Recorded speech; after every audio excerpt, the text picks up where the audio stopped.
vektor adalah ukuran absolut dari vektor tersebut, diukur dari ujung ke ujungnya. Hal ini menunjukkan seberapa besar ruang yang ditempuh oleh vektor dalam dimensi yang bersangkutan tanpa memperhatikan arahnya. Di sini untuk mencari panjang vektor dapat kita gunakan dua cara, yaitu yang pertama untuk mencari vektor dalam dua dimensi, yaitu panjang vektor A sama dengan akar AX kuadrat tambah AY kuadrat. Itu dalam dua dimensi. Dalam tiga dimensi yaitu panjang vektor A sama dengan akar AX kuadrat tambah AY kuadrat tambah AZ kuadrat.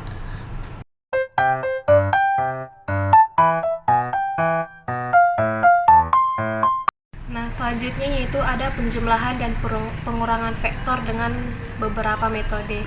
Yaitu yang pertama pada metode cecer genjang, untuk besar vektornya itu yaitu akar dari A kuadrat ditambah B kuadrat ditambah 2AB cos theta. Yang kedua yaitu pada metode segitiga, besar vektornya yaitu A dikurang B. Yang ketiga yaitu pada metode poligon, besar vektornya itu yaitu akar dari Rx kuadrat ditambah Ry kuadrat. Selanjutnya yaitu perkalian vektor. Yang pertama ada perkalian vektor dengan skalar. Pada perkalian ini berlaku area yang sama apabila nilai dari skalar berupa nilai positif dan berlawanan arah dengan vektor semula apabila nilai skalar bernilai negatif. Yang kedua, perkalian vektor dengan titik atau dot product.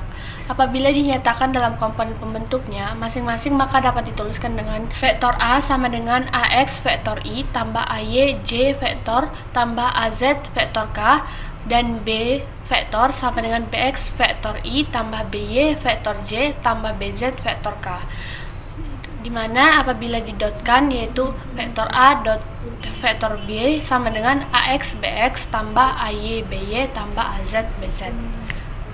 Nah, yang kedua itu perkalian silang vektor atau cross product. Perkalian silang dua vektor yaitu perkalian antara vektor A dan vektor B. Nah, pada perkalian silang ini nilai dari vektor A kali vektor B itu tidak sama dengan nilai vektor B dikali vektor A, sehingga dapat dikatakan bahwa sifatnya tidak komutatif dan dapat dinamakan sebagai perkalian vektor. Nah, untuk menyelesaikan perkalian silang vektor itu kita dapat melihat bahwa vektor A kali vektor B itu dibuat dalam suatu matriks. Nah, dijajarkan dulu I, J, K, baru kemudian dibuat AX, AY, AZ, BX, BY, BZ. Nah, nanti akan dapatkan hasil perkalian vektor A dikali vektor B itu, di mana AY, BZ dikurang AZ, BY, I dikurang AZ, BX dikurang AX, BZ, J ditambah AX, BY dikurang AY, BX. Nah, di sini mempunyai syarat yang mana I kali I, J kali J, dan K kali K, di mana sejenis itu akan menghasilkan nilai 0. Tetapi untuk I kali J itu akan menghasilkan nilai minus J. Jika minus J dikali I itu akan menghasilkan nilai K. J dikali K akan menghasilkan nilai minus K.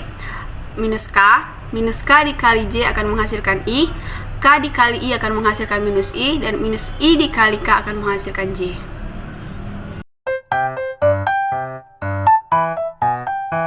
Buatlah penyelesaian dari soal di bawah ini dengan menggunakan dot product, di mana vektor F1 sama dengan 4I tambah 5J tambah K. Vektor F2 sama dengan 3I kurang 2J tambah 4K. Penyelesaiannya yaitu vektor F1 dot vektor F2 sama dengan 4I tambah 5J tambah K dot 3I kurang 2J tambah 4K. Sama dengan vektor F1 dot vektor F2 sama dengan 12.1 kurang 8.0 tambah 16.0 tambah 15.0 kurang 10.1 tambah 20.0 tambah 3.0 kurang 2.0 tambah 4.1. Maka hasil akhir yang dapat kita dapatkan di sini yaitu vektor F1 dot vektor F2 sama dengan 12 kurang 10 tambah 4 sama dengan 6. Selanjutnya yaitu pada cross product. Diberikan dua vektor di mana F1 vektornya itu 4I tambah 5J ditambah K, dan untuk vektor F2-nya 3I dikurang 2J ditambah 4K. Nah, untuk menyelesaikan pada soal cross product, kita menggunakan metode matriks, di mana yang bernilai I kita masukkan di kolom I, yang bernilai J kita masukkan di kolom J, dan yang bernilai K kita masukkan di kolom K. Nah, untuk mencari nilai I, kita mengalihkan J dan K, di mana kita kali silang 5 dikali 4 dikurang 1 dikurang min 2 untuk menghasilkan nilai. Untuk J kita mengalihkan I dan K, di mana kita kali silang 4 dikali 4 dikurang 1 dikali 3. Untuk mendapatkan nilai K kita kalikan I dan J, di mana kita kalikan silang 4 kali min 2 dikurang 3 dikali 5. Maka hasil yang didapatkan ialah 22I dikurang 13J dikurang 23K.